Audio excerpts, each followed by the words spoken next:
샬롬 샬롬 샬롬 샬롬 샬롬 샬롬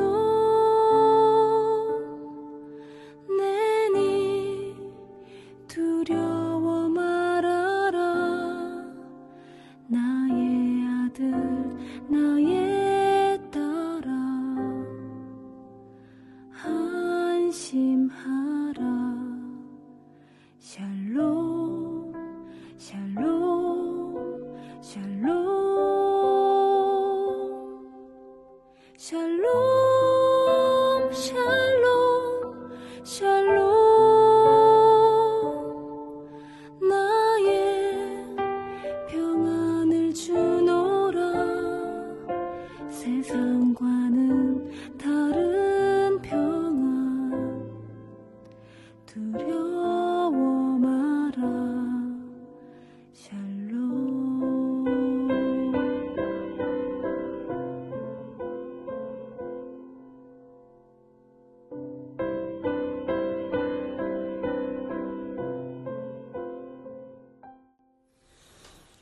12월 17일 늘푸른 새벽 예배를 하나님 앞에 올려 드리겠습니다.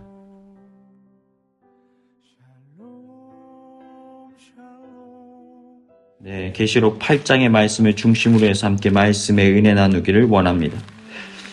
우리가 요한계시록을 계속해서 묵상하고 있습니다. 요한계시록은 묵시, 예언, 계시, 비밀의 말씀입니다. 근데 이 계시록의 말씀을 우리가 대하는데 상당히 우리가 조심스럽고 이 말씀을 바라보는데 두려움이 찾아올 때가 있어요. 그러나 여러분 그리스도인에게는 어떤 말씀입니까? 위로된 말씀이라는 겁니다. 신랑 되신 예수 그리스도께서 신부된 교회에게 찾아오시는 장면이 지금 펼쳐지는 것이 바로 요한계시록이에요. 그 당시에 큰 박해가 있습니다. 로마로부터 큰 핍박과 박해가 그리스도인들에게 일어납니다. 얼마나 많은 사람들이 순교의 피를 흘렸는지 몰라요. 글라디우스 황제 때, 네로 황제 때, 도미티아누스 황제 때 대박해가 일어납니다. 너무나 끔찍한 일들이 자행되어집니다. 사자밥이 되어서 던져지고 목이 잘리고 거꾸로 매달림을 당하고 불에 타 죽는 끔찍한 일들이 일어나는 거예요. 근데 이러한 고통스러운 순간 속에서 요한계시록을 통해서 주님 말씀하시는 거예요. 내가 너희들에게 곧 다가오리라. 슬픔 변하여 기쁨이 되고 화가 변하여 복이 되는 은혜를 내게 주리라. 너희들의 모든 눈물과 슬픔과 애통하는 것과 곡하는 것을 다 내가 없이 해주겠다라고 말씀하시는 거예요. 그래서 여러분 요한계시록은 위로와 소망의 말씀이 됩니다. 여러분 이 말씀을 받는데 두려움과 떨림으로 받는 것은 필요합니다. 그러나 여러분 우리에게 위로와 소망의 메시지로 이 요한계시록을 받아들이시길 주님의 이름으로 축복합니다. 그렇다면 요한계시록은 우리에게 무슨 의미를 가져다 주는가? 이게 중요한 거잖아요. 그 당시 초대교회 성도들이 핍박받고 박해당하는 상황 속에서 지금 이 질문을 던지는 거예요. 우리는 지금 어떠한 삶을 살아가야 되는가? 이 끔찍한 재앙과 핍박의 순간 속에서 나는 지금 어떠한 정체성을 가지고 살아가야 되는가? 지금 교회로서 살아가라는 거예요. 그리스도인으로 살아가라는 거예요. 오늘날에도 마찬가지로 우리가 어떠한 존재로 삶을 살아가야 되는지에 관하여 요한계시록은 말씀하고 있습니다. 또 무엇을 얘기합니까? 예수 그리스도께서 과연 누구신지에 관해서 지금 끊임없이 가르치고 있어요. 본래 어떻게 오셨어요? 우리가 이제 크리스마스를 맞이하고 이제 대림절을 지나고 있는데 연약한 모습으로 어린 양의 모습으로 이 땅에 오셨습니다. 근데 그분은 부활하시고 승천하시고 언젠가 다시 영광스러운 모습으로 왕의 모습으로 이 땅에 다시 오신다라는 거예요. 지금 이러한 내용들을 지금 요한계시록이 설명하고 있습니다. 또 무엇이 우리 가운데 메시지를 전해줍니까? 교회가 과연 무엇인지에 관하여서 지금 요한계시록은 말하고 있는 거예요.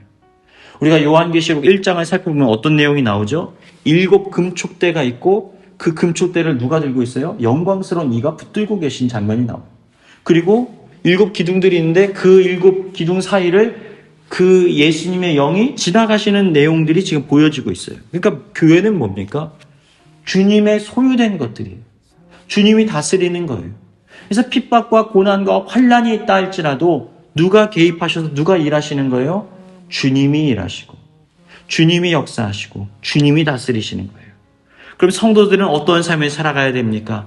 교회로서 부르심을 받은 그대로 성도로서 이 땅을 묵묵하게 소망 가운데 살아갈 수 있어야 한다라는 거예요. 여러분, 이 말씀을 온전히 깨달으시길 주님의 이름으로 축복합니다. 자, 그런데 목사님, 요한계시록을 보면 이게 상당히 어렵고 이해하기가 어렵습니다.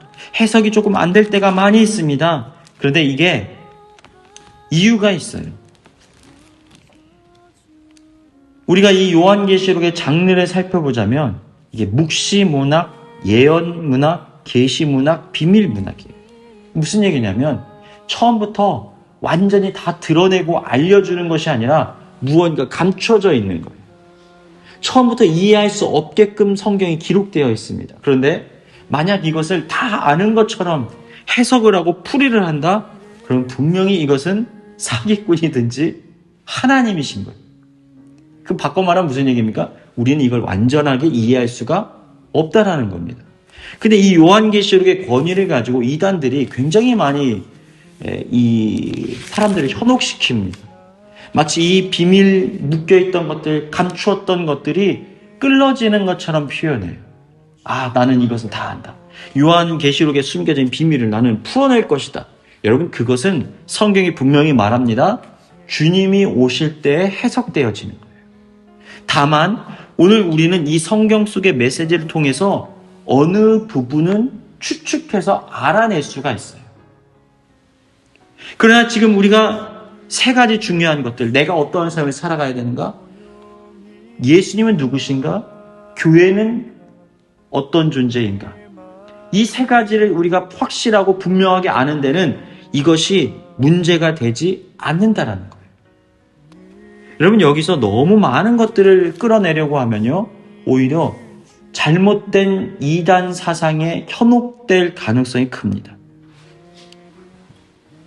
처음부터 이렇게 감춰진 내용들이에요. 그래서 여러분, 오늘 우리가 이 말씀을 듣고 또 깨닫고 이것을 알아가는 과정 속에서도 주님께서 우리에게 빛을 비추이신 것만큼만 우리는 알 수가 있어요. 깨달으시길 주님의 이름으로 축복합니다. 자, 그리고 나서 이제 오늘 본문으로 돌아갑니다. 8장만 하면 너무 아쉬울 것 같아요. 왜냐하면 목사님 궁금한 것들이 한두 가지가 아닌데 지금 여기서 멈추면 안 될 것 같습니다. 그래서 제가 5장부터 저희가 저번 금요일 날 우리가 4장까지 말씀을 나눴거든요. 5장부터 말씀을 짧게 살펴보면서 나가도록 하겠습니다. 5장부터입니다. 성경책을 한번 살펴보시고 한번 보겠습니다. 자, 이제 5장에 보면은 이제 그 보좌가 있습니다. 그리고 4장에서는 하늘의 예배가 올려드려져요. 여러분, 천국에 가도 우리가 하게 되는 것이 뭐예요? 예배예요, 예배.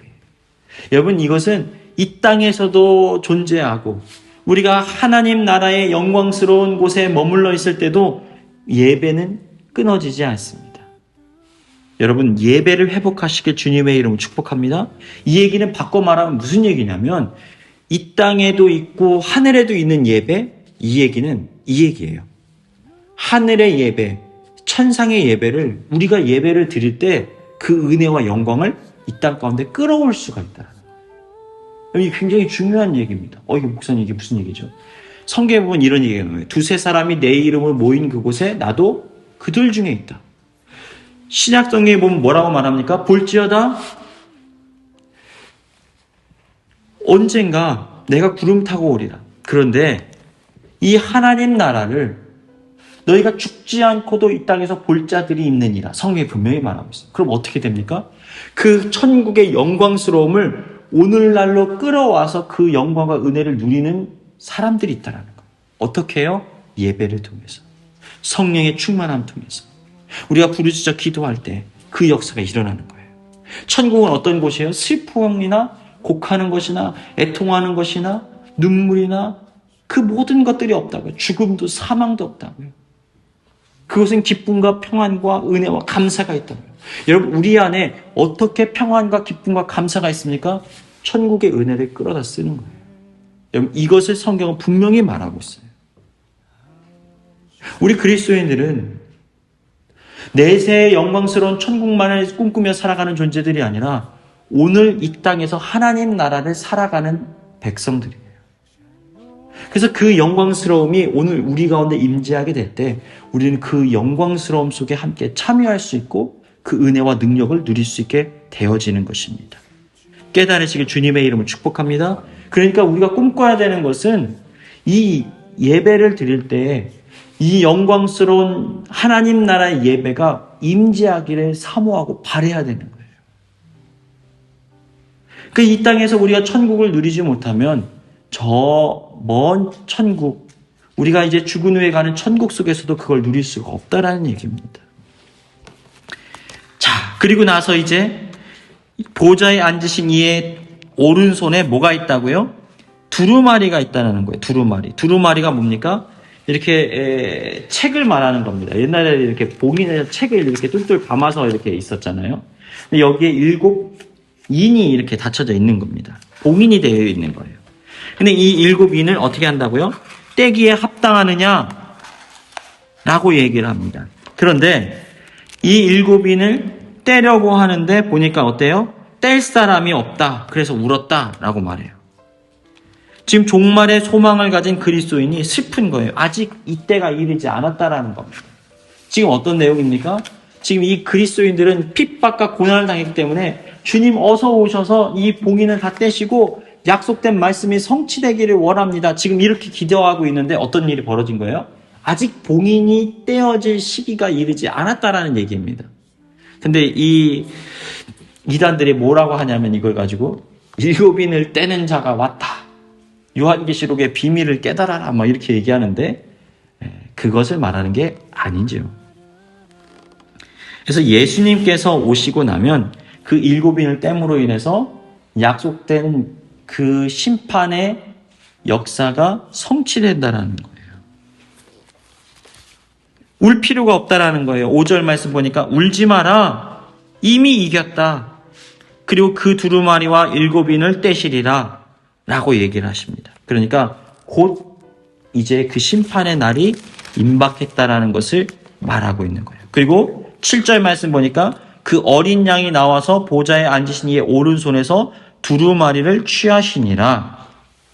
두루마리를 취했다는 거예요. 이제 그분이 떼시는 거예요. 그런데 마치 누군가가 막 떼는 것처럼 신비스러운 모습으로 자신을 현혹시키는 일들이 일어납니다. 여러분, 결코 속아서는 안 됩니다. 성경에 보면 적그리스도에서 굉장히 많이 나와요. 이게 바로 이단이고 적그리스도예요. 자, 그러면서 이렇게 얘기합니다. 8절 말씀 보니까 그때 어떤 일이 벌어지냐면 내 생물과 24장로들이 어린 양 앞에 엎드려서 금 대접을 가지고 있는데 그 금 대접을 쏟습니다. 이게 뭐냐면 성도들의 기도예요.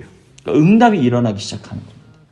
그래서 우리가 이런 이미지가 있잖아요. 기도의 이미지 하면 하나님의 금향료가 있는데 거기에 기도가 쌓인다. 이게 사실은 여기 요한계시록에 나와 있는 그 이미지가 우리에게 오늘날 자리 잡고 있는 거예요.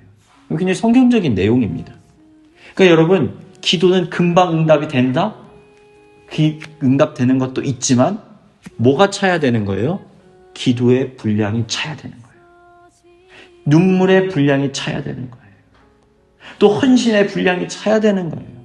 우리가 말합니다. 주님, 인내를 주소서, 지금 주소서, 즉시 주소서라고 얘기를 해요. 근데 여러분, 기다리셔야 돼요. 응답이 더디다고 해서 우리가 거절당한 것이 아니에요. 기도해야 돼요. 포기하지 않고 쉬지 말고 항상 기도해야 돼요. 그때 하나님의 은혜의 축복이 임하게 됩니다. 자, 그리고 나서 이제 6장 말씀이 등장합니다. 다 다룰 수는 없어요. 그래서 지금 빨리빨리 가르치고 있습니다. 6장의 말씀을 보면 이제 7인을 떼기 시작합니다. 7인을 떼기 시작해요. 우리가 잘 알고 있는 것처럼 여러분 지금 이 일곱 인, 그 다음에는 뭐가 나오냐면 일곱 나팔이 나와요. 그냥 일곱에 대한 내용들이 강조되지 않습니까? 근데 이미 그 이유가 나옵니다. 요한계시록 1장에 보면 이렇게 말하고 있어요. 나는 알파와 오메가, 처음과 끝이 된다. 그러니까 하늘을 여신 분이 누구십니까? 하나님이시고 하늘을 닫으시는 분도 하나님이세요. 가만히 생각해 보세요. 창조 때 하나님이 며칠 동안 천지를 창조하셨습니까? 며칠이죠? 7일이잖아요. 7일. 그러니까 지금 일곱 인도 며칠이에요? 하늘을 닫으실 때, 세상을 닫으실 때도 7일인 거예요. 그리고 일곱 나팔도 7일. 지금 이 일곱 수를 말하고 있는 겁니다. 그러니까 무슨 얘기냐면 지금 하나님께서 세상을 여신 분이시고 세상을 심판하시고 다스리시고 닫으시는 분도 하나님이시다. 그러니까 이 모든 것을 만드시고 주인 되신 분이 바로 하나님이시라는 것을 지금 표현하고 있는 겁니다. 그러니까 여러분 우리가 평안할 수가 있어요? 없어요? 있다라는 거예요. 우리 주님 믿잖아요. 주님이 내 아버지 되신다고 확신하잖아요. 그렇기 때문에 우리는 그 안에서 일어난 어떤 상황 속에서도 평안할 수가 있는 거예요. 다 주님 손안에 있구나. 재앙과 심판과 어려움이 닥쳐온다 할지라도 우리는 거기서 넘어지지 않을 수가 있다는 거예요. 자, 이제 6장에 보면은요, 이 인을 떼기 시작합니다. 이미지예요. 이미지를 지금 3D, 4D 영화를 보고 있는데 이거를 집에 와서 감상문을 쓴단 말입니다. 그럼 이 내용을 읽기가 쉬울까요? 어려울까요? 어려울 거예요. 화면 왼쪽에서 갑자기 뭐가 튀어나왔다, 물이 튀었다 이런 말을 써놓으면 아마 글로 읽는 것은 어려울 거예요. 그런데 이게 이미지로 지금 보여지는 것이기 때문에 읽히는 것이 쉽지 않지만 인을 뗄 때 일어나는 그 현상들을 지금 점진적으로 표현하고 있는 내용이 이제 6장부터 시작됩니다. 그래서 이 내용이 나옵니다. 흰 말이 있는데 그 탄자가 활을 가졌다. 그러니까 예수님이 아니에요. 지금 이건 승리자를 닮은 존재입니다. 자, 그런데 여러분 한번 생각해 보세요. 영적인 세계를 우리가 알 수가 있을까요? 없을까요? 없어요. 왜냐하면 영적인 세계는 눈으로 볼 수 있는 세계가 아니거든요. 또 그 형상도 원래 우리가 보는 그 형상과 동일하지 않을 수 있어요. 우리는 하나님에 대해서 이미지를 생각하면 어떤 이미지가 떠오릅니까? 어떤 거대한 존재가 보좌에 앉으신 그런 사람의 형상을 가지신. 근데 여러분 사실 하나님이 영적으로 그 사람의 형상을 가지셨는지 우리는 알 길이 사실 없는 거예요. 그러나 우리가 그 내용을 이해하기 위해서는 그분의 성품과 속성을 닮은 뭘 상상해요? 이미지를 상상해요. 그러니까 그 이미지로 우리 가운데 보여주지 않으면 우리가 모른다라는 거예요. 이게 의자인데 우리가 전혀 보도 듣도 못한 한 이미지가 나와 있으면 이게 뭐지? 이거는 머리다 쓰는 건가? 이렇게 되는 거죠. 그런데 우리가 알고 있는 의자의 이미지가 보여야 이게 의자고 누군가가 앉으시는 보좌가 되는구나라고 인식을 한다는 얘기입니다. 그러니까 무슨 얘기냐면 이 심판의 날이 나타나서 그 역사들이 일어나게 될 때 그 당시에 유대 사람들이 이해할 수 있는 이미지로 보여주셔야만 알 수 있다는 얘기예요. 이해가 되십니까?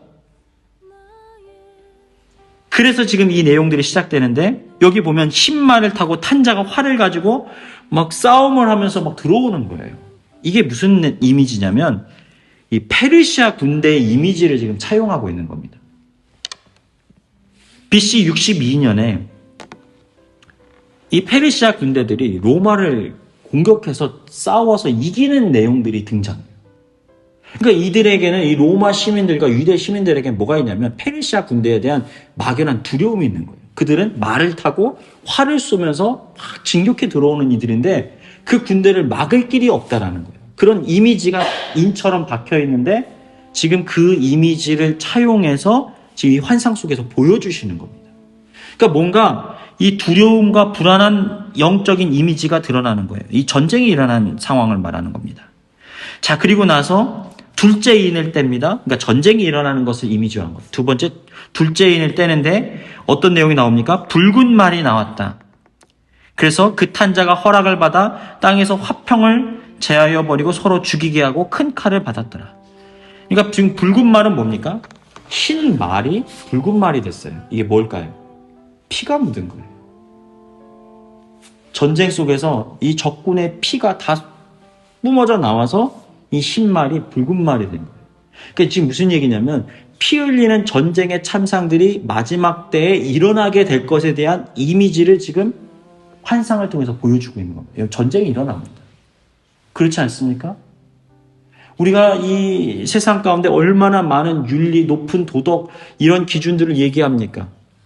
이런 윤리학자들이나 모든 과학자들이 장밋빛 미래를 꿈꿨습니다. 그런데 그러고 나서 어떤 일이 벌어집니까? 세계 1차, 2차 대전이 일어나서 수없이 많은 사람들이 피를 흘리며 죽어갔습니다. 이제는 그런 일이 없을까 했는데 지금 전 세계 곳곳에서 전쟁의 참상들이 끊임없이 일어나고 있어요. 여러분, 이게 마지막 때의 모습이에요. 또 셋째 인을 뗄 때 검은 말이 나옵니다. 이 검은 말은 뭘까요? 이 불길한 흉조를 말하는 거예요. 근데 여기에 보면은 그 탄자가 손에 뭘 가졌다고요? 저울이요, 저울. 그리고 6절 말씀 보십시오. 한 데나리온의 밀 한 대요, 한 데나리온의 보리 석대로다. 감람류와 포도주는 해치지 말라. 이게 무슨 얘기냐면 경제적인 공황이 대기근이 온다라는 얘기입니다. 마지막 때. 그럼 이게 성경에 다 나와 있는 내용들이에요. 그러니까 지금 이 데나리온 말도 안 되는 비용들이 나오는 거예요. 지금 엄청난 값을 가져다 줘야 지금 겨우 이 먹을거리를 식량을 살 수 있는 상황이 된 겁니다. 지금 뭐가 된 거예요? 인플레이션이 일어난 거예요. 그래서 지금 이 상상할 수 없는 일들이 일어나서 굶주리고 지금 괴로워하는 지금 시대가 찾아오게 된다는 겁니다. 여러분 대비하셔야 됩니다. 우리 어떻게 해야 될지 우리 알 수 없어요. 한 대라는 것은 1리터를 말하는데 하루 소비량이 1인이에요. 그런데 지금 1데나리온은 노동자의 하루 품삯입니다. 그러니까 무슨 얘기냐면 12배 이상 물가가 폭등했어요. 그러니까 한 끼 음식을 하루 음식을 먹기 위해서 온종일 일해야만 겨우 먹고 살 수 있는 지경에 이르게 된 거예요. 이 경제적인 문제가 일어났습니다. 그런데 여러분 보세요.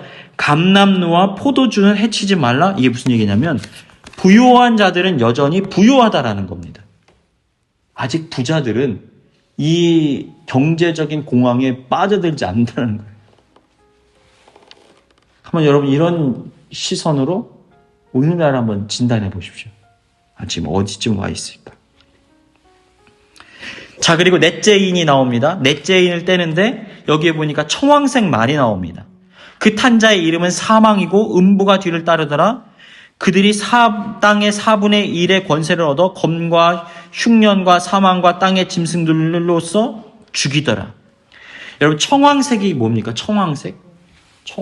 이게 뭘까요? 청색과 황색이 섞여 있어요. 이게 시체가 썩으면 나오는 색깔이에요. 이게 뭐냐면 공포의 색입니다. 부패의 색입니다. 질병의 색입니다. 사망의 색입니다. 질병을 말하는 거예요. 오늘날에 우리가 과학 발전이 일어났습니다. 그런데도 어떤 일이 벌어집니까? 환경 오염이 일어나고 끊임없이 여러 가지 문제들이 있어요. 특히나 이 청황색 말이라는 것은 뭐냐면 이 전염병을 말하는 거예요. 지금 성경에 얘기한 내용들이 다 성경 속에 지금 펼쳐지고 있어요. 이건 미리 알 수 있는 게 아니에요. 겪다 보면 알아지는 거예요. 자, 그리고 나서 5인을 뗍니다. 하나님의 말씀과 그들이 가진 증거로 말미암아 죽임을 당한 영혼들이 제단에 있다. 순교자들이 지금 제단 앞에 있어요. 그리고 말하는 겁니다. 종말을 사모합니다. 하나님 억울합니다. 우리가 이 피를 흘리며 죽어갔습니다. 이제 얼른 갚아주소서라고 그 순교자들이 지금 하늘에서 하나님 앞에 빨리 이 심판이 이루어지게 해달라고 간구하는 내용이 등장하는 거예요. 어느 때까지 이 피를 갚아주지 않으시겠습니까? 라고 말해요. 잠시 쉬며 그 수가 차기까지 기다리십니다. 그러니까 순교자들이 늘어난다는 거예요. 여러분 순교자들이 늘어납니다. 신앙을 지키고 믿음을 지키는 게 사람들에게 인정받는 시대가 지나갈 수가 있어요. 사회 안에서 보십시오. 반기독교적인 적대적인 이 기독교적인 사상이나 생각들이 세상 가운데 은연중에 자리를 잡는 것들을 우리가 봤고 깜짝 놀랄 때가 있어요. 아니 왜 이러지? 왜 기독교인에서 이렇게 일방적인 분노와 미움을 쏟아내지? 여러분 이게 지금 성경의 내용들이 그대로 일치되는 거예요. 자, 그리고 나서 여섯째 인을 떼실 때 큰 지진이 난다. 대재근, 기근이 일어난다는 거예요. 재앙이 나타난다는 거예요. 지진이 일어납니다. 해가 검은 털로 짠 상복같이 검어졌다. 이게 뭡니까? 일식이잖아요. 달은 온통 피같이 되며 뭔가 재앙이 일어나고 큰 문제들이 일어나는 거예요.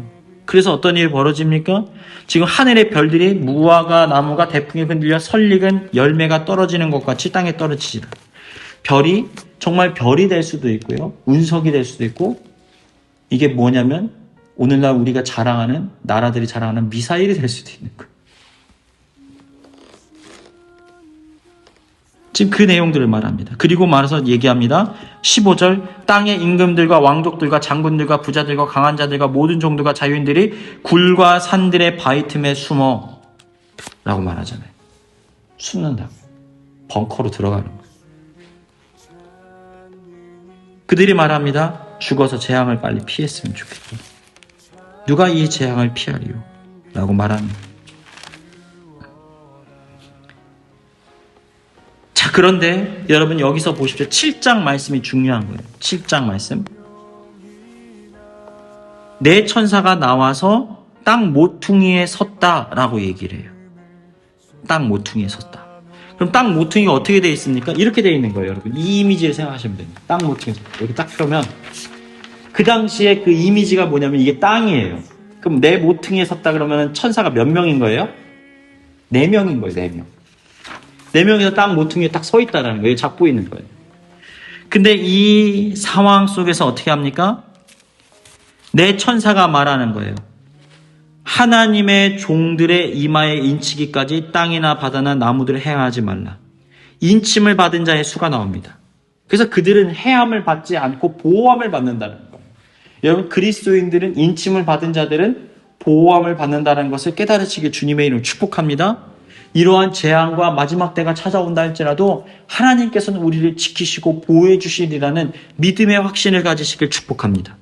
이 인침에 대한 이미지가 뭐냐면 로마 황제가 인을 찍어요. 황제의 인장이 있어요. 그래서 이것을 딱 도장을 찍으면요. 이것은 누구도 건드려서는 안 되는 이미지예요. 그러니까 지금 하나님께서 인을 치셨다는 것은 뭐예요? 내 소유예요. 건드리지 마. 우리는 인침받은 하나님의 백성들이에요. 믿으시길 주님의 이름으로 축복합니다. 그리고 나서 나오는 게 인침을 받은 사람의 숫자가 14절에 보면 뭐라고 되어 있죠?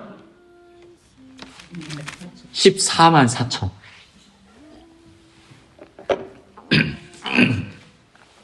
그래서 이 신천지가 특히나 14만 4천 이렇게 얘기하지 않습니까? 근데 가만히 우리가 지혜로운 자라면 한번 생각해 봐야 돼요. 14만 4천. 14만 4천이 정말 14만 4천일까? 지금 예수님께서 2000년 전에 오셨는데 그럼 2000년 전부터 한 100명씩만 구원받으면 몇 명입니까? 어떻게 숫자가 세워집니까? 이게요. 잘 생각해 보십시오. 이 14만은 이미 채워졌을 거예요. 이 숫자로만 얘기를 한다면. 그래서 이건 숫자가 아니라 이것은 수비학적인 거예요. 굉장히 많은 수의 성도들이 구원을 받았다라는 이미지를 가지는 겁니다. 자, 한번 보십시오. 다시 이 내용이 나옵니다. 9절 말씀 한번 읽어보겠습니다. 9절 말씀. 9절입니다. 시작.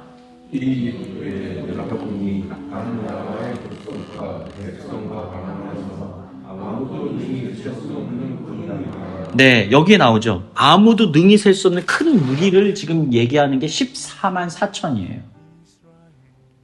여러분 이걸 깨달으시길 축복합니다. 지금 이 숫자에 대한 수비학이라는 것을 이렇게 표현하는 거예요. 지금 14만 4천을 숫자로 풀어보면 12 곱하기 12 거기에 1000입니다. 그럼 14만 4천이 나와요. 여기에는 의미가 있어요. 여러분 그 당시에 사람들에게는 이 감추인 의미를 설명할 때 숫자로 표현할 때가 많이 있었어요. 그래서 우리가 일곱이 얘기했는데 그게 뭐죠? 7, 완전한 숫자를 말하는 거예요. 그리고 천지 창조하실 때 하나님께서 7일을 만드셨잖아요. 그런데 6은 뭐예요? 인간의 숫자예요. 불완전한 숫자. 또 하나님이 인간을 며칠째 창조하셨습니까? 6일째 창조하셨어요. 그러니까 이런 어떤 숫자적인 이미지가 있는 거예요. 3, 성부, 성자, 성령, 완전수, 삼위일체 이렇게 설명합니다. 그런데 여러분 이 내용입니다. 자 보십시오. 12는 뭐냐면 땅의 숫자는 뭐예요? 4예요. 하늘의 숫자는 3이에요. 3하고 4랑 합쳐지면 뭐예요? 12 곱하면 3, 4, 12. 그래서 12가 나오는 거예요. 12. 그래서 여기서 12지파 12제자가 나오는 거예요.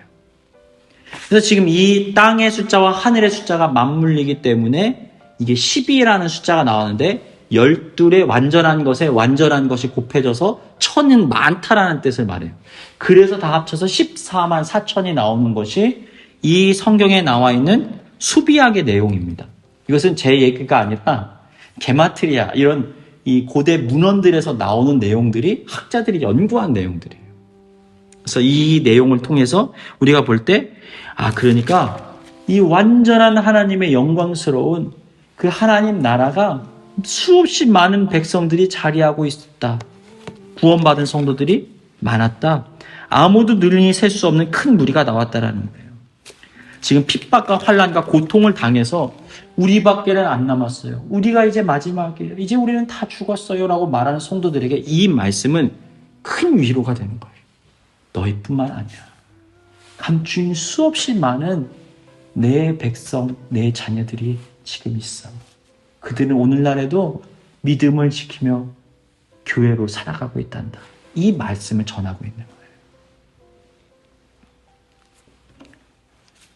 여러분, 이 말씀은 우리에게 큰 위로와 소망을 가져다 줍니다.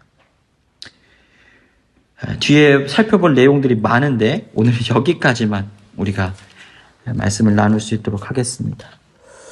오늘 이 말씀을 통해서 우리가 깨달을 것은 중요한 것은 한 가지 사실입니다. 심판이 임박했고 그러나 하나님의 백성들 하나님의 보호하심을 누리고 소망 가운데 거할 수 있다는 것입니다. 그 소망이 오늘 여러분의 삶을 움직여 나가시길 주님의 이름으로 축복합니다.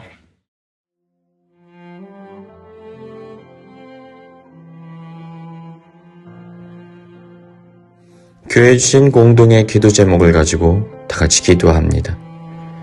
조명이 꺼진 것처럼 어두운 삶의 자리에 빛으로 찾아오신 은혜의 주님을 보게 하여 주옵소서. 말씀이 육신이 되어 우리 가운데 거하신 주님을 믿고 내 마음에 모셔드리게 하옵소서. 이제는 어둠에 속한 자가 아니라 빛의 자녀로 이 땅을 살아가게 하여 주옵소서. 다 같이 기도하시겠습니다. 능력이 많으시도다. 그의 지혜 무궁하며 인자는 영원하도다. 상한 자들 고치시며 상처를 싸매시도다.